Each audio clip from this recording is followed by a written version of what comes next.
What is going on, everyone? I am super excited once again. Today I'm going to be doing a full review with testing of the Enzanso AROS V2. This is a knife I've been very excited about for quite a while now. And so this is it right here. I'm going to do the comparison afterwards. This is the V1. By initial looks, it almost looks identical. It's not. But let's just go over the specs before I get into anything else, because there's a few things that I'm really excited to talk about. So you have an overall length of 6 inches. The blade is 2.5 inches. It's RWL 34 blade steel with a full-length hollow grind. You have these beautiful micro-milled scales with this collar, the contrast on the collar. You can see the micro-milling on the collar as well. It is a button lock, obviously, with incredibly smooth action, which we'll get into. But one of the first things that you do notice is it's 2.35 ounces. It is extremely well balanced, as you can tell. I mean, I can just sit here all day with this thing. It is extremely well balanced. It feels incredible in hand. You get almost a full you do get a full 4-finger grip on there. Actually, that's exaggerated. So about 3.5 fingers on it.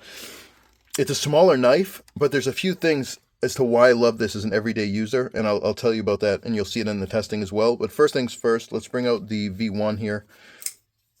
So, like I said, when you look at them, first looks, they look almost identical, but if you look at the tail end here, it's a little bit more sleek. This is definitely thinner at the tail end, and the most obvious thing is, you can tell from the top view, it's quite a bit more slim than the V1, and that is because they reduced the space between the blade and the scales, and they also did a number of changes, but either way, it's definitely a more sleek version of it.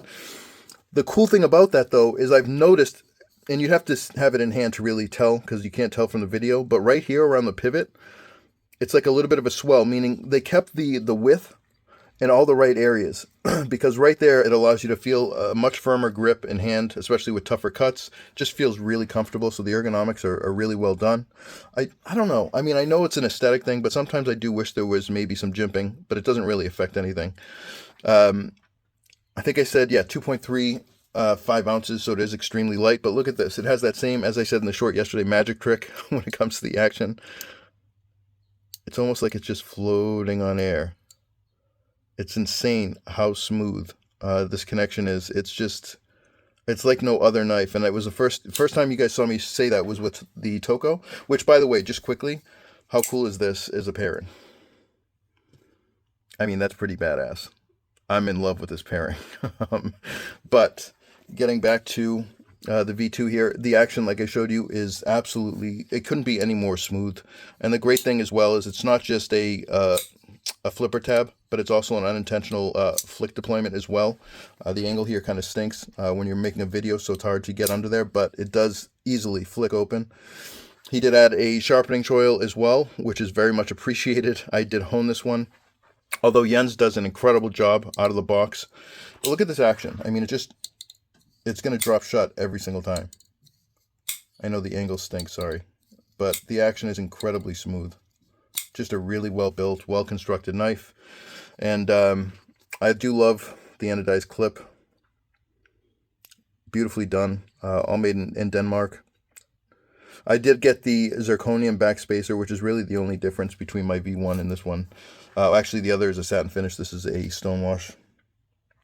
The finish on this blade is beautiful, and I love RWL 34. It slices through everything like butter. Let's go see what I'm talking about. I wanted to show you guys this one in action. I did quite a bit of testing, and I will be back in a moment. With this knife specifically, even as small as it is, the 2.5, it doesn't slide off. It just grabs the material.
And we're back.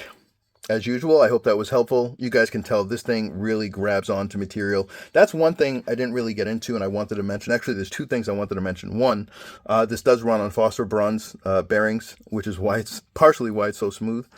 But also, if you notice, and I think I might have mentioned it, I'm not sure in the testing, but this blade, it just grips material. It doesn't slide off on hard cuts. It grips and rips into it. And I don't know, I mean, there's a number of variables that go into that. It's the edge geometry, it's the blade steel, it's the grind, it's all of it. But this is just the perfect combination of all of that, because anytime cutting into material, it doesn't ever slide off. It just rips right into it, whether it's paper, wood, or rope, as you guys saw.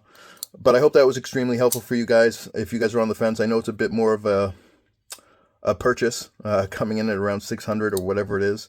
So I know it's a bit more expensive, but it is definitely worth it. This is definitely a knife that's going to last quite a while. And thank you guys for watching. If you haven't already, please do like and subscribe. I really would appreciate it. And I will be back soon with another one. Talk to you guys soon.